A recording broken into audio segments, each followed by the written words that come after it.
The year, 1st century AD. The place, city of Galilee. Me, a Jew, with the problem that required the help of something greater. But do you think I had doubts in my Creator? Even on the days when I felt I could no longer cope, the issue I had been dealing with never made me lose hope. I went from doctor to doctor, desperate to find a cure. From the allopathic to the faith healers, they all left me unsure. For 12 years, this issue has left me destitute, hopeless with no energy to spare. It seemed incurable as my condition worsened under the doctor's care. Imagine me walking into an area when the crowd sees my face, they yell, "Unclean! Unclean! She's unclean!" Now imagine the silence, proceeding with the mumbling, rumbling, and tumbling of everybody backing up and away from me. It was like everywhere I went, I had a bomb strapped to my dress. Even with all this open space I was given, I felt trapped like a sunken treasure chest. I mentioned that I was getting weaker and weaker and wasn't able to wash my flesh every day.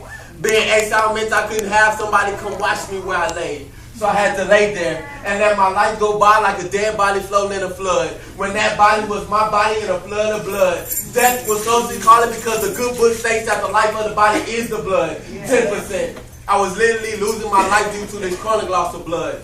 But wait, I hear crowds spreading the word that Jesus was coming through my town. I know he's a healer, and I will reach him no matter if he passes by and I'm lying down on this dirty, rugged ground. 9%. Determined faith is what I have. I will see Jesus, and he, the King of Kings, the Lord of Lords, the Trinity, the Redeemer, the Son of Man, the 5,000 with 2 fish and 5 loaves of bread, the water into wine miracle, the raiser of the dead. He will heal me. And I won't need to take 2 turtles or 2 young pigeons to the door of the tabernacle of the congregation. So I'm going to use this 8% of energy I have left in my body. Wrap myself up in layers of clothing so I wouldn't be recognized. I was so visibly invisible to the naked eye that you couldn't name me Mrs. Master of Disguise. Now I'm going to walk up to him and ask you to heal this uncontrollable issue I have that's been keeping me from enjoying my day, my life, my family, my destiny, my friends, my beginnings of something new all the way through to the end. 7%. But as I get closer and closer, there's a crowd. A crowd so thick that I know my bony, exhausted body won't be able to push and shove these people out of the way, so I must step back and rethink my plan all over again. With my knees starting to buckle and my face facing the ground, tear after tear dropping, but I will not give up due to being trapped in this promise of healing that's going to help me have a brand new feeling. 6%. With my knees and hands on the ground, I start to crawl knowing that at any given moment I can be trampled upon. 5%. Crawl, woman, crawl! My guts is yelling at my physical body. Right hand, left knee, left hand, right knee. Repeat, woman, repeat. We're getting to the hill on this ground, eliminating any other thoughtful ways. 4%. As I crawl through the legs of the shadow of death, I will not decrease my crawl. Determined faith is in me. God's grace and God's mercy, they motivate me. 3%. I reach him. I stretch my biceps and triceps to touch him. But I didn't get high enough, so the hem of his garment is where my second hand has laid. With hands all around him, my weak thoughts are like he didn't feel it. But the 2% of energy I have left in me knows that the sun stopped from the facial and body language he displayed. And I know he stopped. Because he asked his 12 disciples, who touched me? And while they're sitting there looking at each other like they heard the most rhetorical question ever, I feared what could have happened to me, so I got in front of Jesus, bowed down and told him my whole story. You see, for 12 years I've been bleeding nonstop.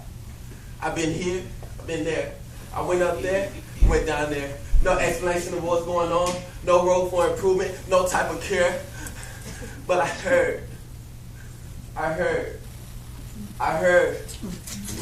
you made the blind man see by sitting on the ground and watching it off in the river of Jordan. I heard you made the paralyzed walk by just telling him his sins were forgiven. I heard you healed the 10 men with lepers just because they believed. I heard you was my Alpha and Omega, my bright and morning star, my beginning and my end, my friend when friendless, my mother when motherless, my father when fatherless. So I paused and I asked you, are you he? And he replied and said, yes, my child, I be he. And he couldn't have spoke these words any clearer. 1%. Daughters, be of good comfort. Thy faith hath made thee whole. And I may be dead and gone, but my faith in God has made me whole. And it also made me become a part of the city where the streets are paved with gold. Now, if you want to experience wholeness and cleanness such as I did, just remember that whatever you're going through, just have faith the size of a mustard seed, and God will only make you whole.